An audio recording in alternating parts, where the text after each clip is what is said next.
Salut tout le monde! Et ben aujourd'hui on se retrouve du coup pour une petite nouvelle vidéo sur Moon Knight. Donc comme dit la semaine dernière, chaque semaine il y aura un petit épisode.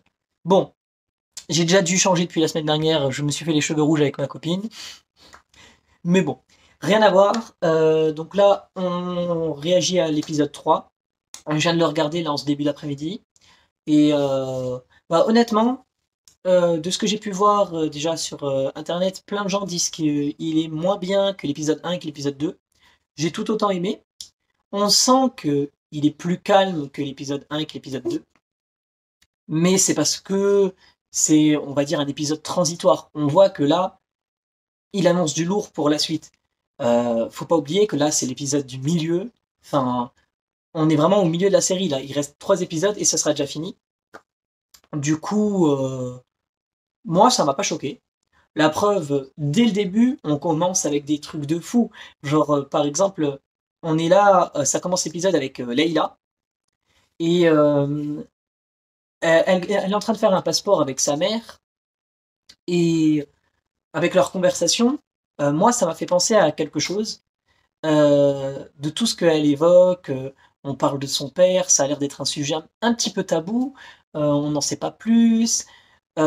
Et en plus, plus tard dans l'épisode, à un moment, Arthur Harrow, il parle à Marc en lui disant qu'il fallait qu'il dise ce qu'il lui cachait. Moi, je pense qu'ils ont fait une sorte de mix avec un personnage qu'il y a dans les comics qui s'appelle Marlene, il me semble. Et moi, j'ai pas lu ces comics-là, mais j'en ai entendu parler. Attendez, je remets la caméra. Donc, il me semble que ça correspond un petit peu avec Marlene. Son père, il devait être comme explorateur et c'est Marc, justement, qui faisait j'allais dire qu'il fait des vidéos. Non, qui faisait des explorations avec, et un jour il est arrivé un problème au père de Marlene, et c'est ce jour-là que Mark est devenu Moon Knight. Donc à voir si ils auraient entre guillemets fusionné Layla et Marlene pour au final que ce soit le père de Layla qui a fait des explorations, qui a fait des choses avec Mark, et pourquoi pas, peut-être que même Marc ou une de ses personnalités, ça on va en parler, aurait peut-être même tué le père de Leila. Je ne sais pas. Ça, il faudra regarder. Mais je pense que ça va être dans cette idée-là. Euh, donc là, comme je viens de le dire, avec une de ses personnalités, on connaît déjà Marc, on connaît déjà Steven. Mais là, dans la série, enfin dans cet épisode, comment que ça a été tourné, il y a un moment, on voit que Marc il perd le contrôle quand il est sur un toit là, et du coup on se dit tout bêtement que voilà, c'est Steven, comme ça, et comme ils l'ont fait dans le premier épisode. Si Marc perd le contrôle, c'est Steven. Sauf que à chaque fois qu'il reprend le contrôle, il voit qu'il bute des gens. Sauf que non, Steven il est pas plus violent que Marc. Au contraire, on le voit bien à un moment. Steven, il est toujours en mode non, non, non, je ne me bats pas. Par exemple, au moment où il est avec Mocart en train de se combattre pendant que lui il est sur son cheval et tout, lui il redevient Mr. Knight, il est pas violent. Donc on voit bien que Steven il a pas changé là-dessus. Donc pourquoi, quand Mark perd le contrôle, il y a quelque chose de plus violent qui se produit? Moi je pense que c'est sa troisième personnalité. Alors dans les comics, il a une autre personnalité qui a un taxi dans New York. Enfin, c'est leur personnalité la plus sombre. Et ça s'appelle, enfin, il s'appelle Jack Locklear. Et je pense qu'on va le découvrir. Pourquoi on ne le voit pas, même dans les nombreux miroirs qui sont présents? Je sais que un truc qui a vraiment interloqué dans cet épisode ma copine, ça a été qu'il y avait vraiment beaucoup de miroirs.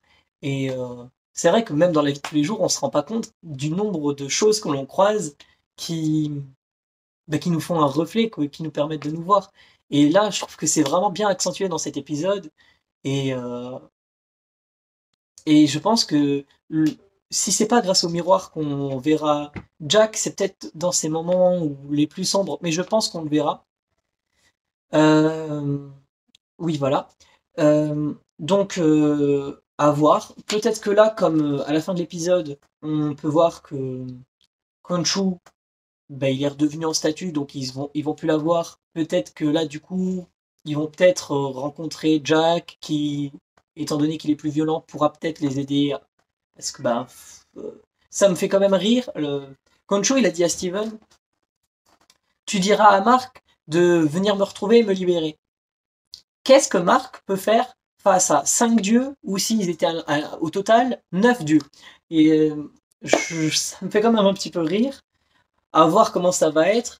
Ça se trouve, il faut juste retourner à l'endroit comme Arthur Harrow, il a été à la fin et il parle d'ailleurs à la statue, il l'a dans les mains et ça a été quand même une conversation intéressante. Il lui dit c'est à cause de toi que je suis comme ça, mais maintenant, par rapport à ça, je vais être en mieux. Enfin,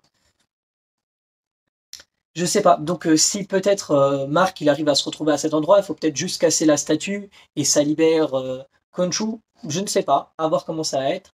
Mais je pense qu'avoir un personnage très sombre de leur côté comme Jack, ça leur serait utile. Surtout qu'on voit bien que chacun commence à avoir son utilité. Je pense que Steven et Mark peuvent commencer à devenir comme amis, mais en tout cas, moins être en mode non, je ne veux pas que tu prennes le contrôle, je casse le miroir comme ils l'ont fait dans l'épisode 2. Moi, je pense qu'ils pourront comprendre qu'ils ont besoin l'un et l'autre de l'autre pour faire ce qu'ils ont besoin. Par exemple, là, Mark, il a laissé le contrôle à Steven parce que Steven savait lire les constellations. Donc, pourquoi pas? Je pense qu'il y a moyen qu'ils s'entendent. Euh, à côté de ça, je pense que ça va annoncer du lourd parce que bah, là, du coup, ils pourront plus compter sur leur immortalité, leur indestructibilité. Je sais pas si ça se dit, mais voilà, ils sont carrément indestructibles. On le voit bien, surtout dans le combat quand ils sont chez Mockhart. Donc, je pense que ça va annoncer du lourd pour la suite. Tant qu'on parle de Mockhart, alors je pense que ça peut être intéressant d'en parler pour tous ceux qui ne le connaissent pas. Mockhart, dans les comics, il me semble qu'il s'appelle. Oui, j'ai failli dire une bêtise. J'ai failli dire Midnight Sun. Non, non. Midnight Man. Et, euh, et c'est un cambrioleur. Bon, ça va dans cette idée. Il est très souvent fortuné, tout ça. Donc, je trouve ça intéressant qu'on le rencontre. Euh, Là, on a bien vu sa personnalité. Ça lui apporte que très peu. Que Leila et Marc arrivent à déchiffrer ben, c'est le tombeau qu'il a chez lui. Du coup, il va vers ce qui lui rapporte le plus et il écoute plus Arthur à la fin. Ça m'a fait de la peine quand il a détruit le tombeau, ce connard de Arthur. Et voilà. Euh, Par rapport à ce moment, je pense que ça va faire un lien avec la série Falcon and the Winter Soldier, donc possiblement avec Captain America 4, parce que à un moment, il parle de Madripoor, et ben, on sait très bien que Sharon Carter, elle est à Madripoor dans la série, que dans le film, il y aura sûrement un lien avec ça, peut-être même avec Armor Wars. Si vous voulez une vidéo par rapport à ça, vous pouvez me demander dans les commentaires et j'essaierai d'en faire. Sinon, bah, tant pis. Je regarde juste parce que j'ai pris des notes tout au long de l'épisode. S'il n'y a pas des choses que j'ai oublié de dire. Bah, je pense que vous avez déjà vu que je regardais par moment à gauche. Oui, bah voilà. Il me reste plus que ça à parler. Donc, à un moment, on a été dans une des pyramides de Gizeh. Je saurais pas vous dire c'est laquelle. Je crois qu'il y en a trois, mais je n'y connais pas trop là-dessus. Et du coup, on a pu voir que normalement, il y a 9 dieux de l'Énéade, mais on en a vu que 5. Alors les 5 qu'on a vus, donc là je regarde ma liste, il y a donc Hathor qui était la déesse de la musique, elle est venue. Moi je pense qu'il y a peut-être moyen que ce soit la love interest de Khonshu. On a vu Horus, Isis, Peknut et Osiris. Et ils m'ont saoulé. Vraiment c'est surtout celui du milieu là avec sa calvasse là. Ah là là, ils m'ont saoulé. C'est il laissait pas parler Marc et Khonshu, mais bon. Après, voilà, il fallait bien ça a fait avancer l'intrigue, mais Arthur, il les a manipulés et ça m'a emmerdé. Euh, donc là, on a vu du coup 5 dieux de l'Énéade. À voir qui seront les 4 absents. Déjà, bah, je pense que c'est sûr, il y aura Ra, qui est le dieu soleil. Donc je pense que lui, c'est un petit peu leur chef, c'est obligé qu'il soit là. Et à voir pour les prochains épisodes si on les reverra. Et si on les revoit, j'espère que ça sera pas que en mode on va les voir sous leur forme humaine. Non. J'espère qu'on va quand même les voir avec leur forme égyptienne, enfin de dieu quoi. Parce que ça serait tellement plus classe. Monsieur Calvici, il est joli, hein. Je le respecte, hein, tout honneur pour lui, hein. En dieu. Imaginez juste. Ça serait tellement beaucoup plus classe la scène. Après, je me doute que voilà, pour les effets spéciaux, ils ont pas budget illimité, c'est une série, voilà. Mais ça serait quand même intéressant de au moins les voir. Mais j'aimerais aussi que ça fasse pas comme pour les Éternels. Ils sont là, ils sont présents, mais ils se cachent, ils peuvent pas intervenir. J'ai pas envie que ça fasse répétition, genre des super personnes qui ont des pouvoirs incroyables. Bah non. On n'a pas envie d'être vu par les humains, on ne va pas se montrer. On a déjà ça chez les Éternels. Ça va sûrement changer. Surtout que, bah, à la fin de Éternel, attention, spoil, hein, à la fin de Éternel, on a quand même vu, bah, du coup, qu'il y aura Black Knight. Donc Black Knight, Moon Knight, tout ça, ils peuvent avoir un lien. Ça se trouve, on va avoir une scène post-crédit avec ça. Donc ça relierait les deux. Mais ce serait dommage de faire une répétition de on est super stylé, super fort, mais on n'a pas envie d'être vu par les humains, on va pas intervenir. Non, stop, j'ai pas envie de ça. Par contre, point important pour lequel je veux finir la vidéo, et je pense que même si vous me le demandez pas, j'en ferai une vidéo. Ça, c'est un point très stylé qui va arriver pour l'avenir. C'est les avatars. Et je parle pas du film Avatar 2 qui arrive à la fin de l'année. Je parle des avatars de Dieu. Genre, là, ben voilà, on a vu donc celle qui fait Hathor. On a vu les 4 autres pour Horus, Isis, Peknut et Osiris. Mais on a aussi du coup on a Marc pour Khonshu. On a Arthur Harrow pour Amit, même si je crois pas que c'est forcément pareil. Je suis pas vraiment sûr. Je pense qu'il travaille pour elle, mais c'est pas vraiment son avatar. Mais juste, dites-vous, à côté de ça, on a aussi Black Panther avec la grande panthère noire qu'on voit dans son film. En plus, il me semble que dans les comics, je crois que j'avais vu une image sur Instagram, mais il y a une image qui vient des comics dans lequel il y avait un dieu, mais Black Panther, qui était parmi les autres de l'Énéade. Bon, là, je dis pas qu'on va avoir Black Panther dans l'Énéade, ça va être un petit peu changé. Mais juste, regardez, tous ces avatars de dieux qui commencent à apparaître, et on peut même compter, pourquoi pas, les éternels aussi comme des avatars de dieux, parce que c'est des dieux en quelque sorte. On a Thor, on a Odin, tout ça. Juste, bientôt on a le prochain film Thor. Et le méchant, je sais pas si vous êtes au courant, mais c'est un mec, il adore tuer les dieux. Ça fait quand même un petit peu beaucoup de dieux présentés en peu de temps pour un moment où il y aura un mec qui veut tuer des dieux.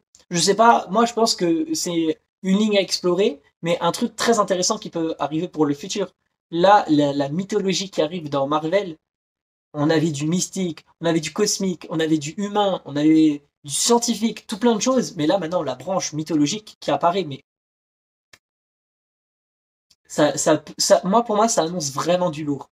Contrairement au fait que, voilà, pour l'instant, les avatars, ils sont cachés, qu'ils veulent pas intervenir, que les éternels, ils sont cachés, qu'ils veulent pas intervenir, je pense que cette branche qui pourrait être explorée dans Avatar, non, Avatar, cette branche qui pourrait être explorée dans Thor, Love and Thunder, là, je pense que ça peut vraiment annoncer du lourd pour l'avenir, avec tous ces dieux.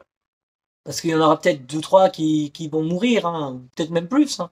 Mais il y en aura quand même qui vont résister, comme par exemple Moon Knight. Euh, je le vois pas s'arrêter maintenant, il vient juste de commencer. Je sais pas s'il prendra le corps de Layla comme il l'a dit, je pense pas. Mais là, son mélange avec Mark, avec Steven et avec possiblement Jack Locklear, ça peut vraiment annoncer du lot. Du coup voilà, moi j'ai fait le tour de tout ce que j'avais à dire pour cette vidéo. J'ai vraiment hâte de la suite de la série. Surtout que, comme je l'ai dit au début, là on est au milieu de la série, et je sais pas si vous avez vu à la fin dans le générique, on est à le milieu de la lune. Donc pour moi, à la fin de la série, on aura la lune entière. Donc, si c'est pleine lune, potentiellement force à fond pour Moon Knight, parce que là il est pas à fond, et potentiellement Werewolf by Night. Peut-être une petite scène post-crédit, juste lui qui passe dans le fond, donc un petit truc qui nous ferait penser, un petit teasing. Donc possiblement, la fin peut être vraiment très très lourde. Voilà. Donc j'ai dit tout ce que j'avais à dire. Et là, bah, je vous dis à la semaine prochaine si j'ai pas d'autres idées de vidéos, ou à la prochaine si j'ai une autre idée. Salut.